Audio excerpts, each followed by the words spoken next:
Welcome to Let Me Fix This. Enjoy the video. You start by confirming prerequisites and taking the first actions now. Make sure Windows is updated and you rebooted. This resolves many background service conflicts. Next, sign into the correct Microsoft account so Office can verify your license. Open Word, go to File, Account, and read the activation message and error code. Record it. Once done, you'll know whether this is a license, connectivity, or service issue, and you can choose the correct repair path immediately. Now focus on the core repairs. Run Office Quick Repair from Programs and Features. If that fails, run Online Repair. This reinstalls license components. Then, check services. Confirm Office Licensing Service and Microsoft Account Sign-In Service are running. Restart them if stopped.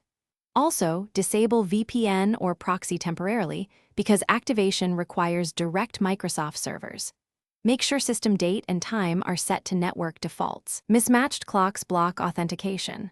Once these steps complete, attempt activation again to see if the core finish by using the activation troubleshooter built into Office or sign in at account.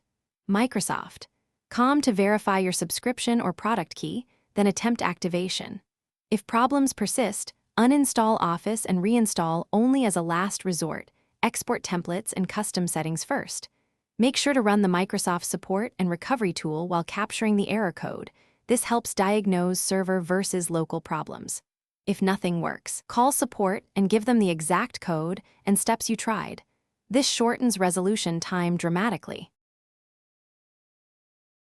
Thanks for watching. If you found this helpful, don't forget to like and subscribe.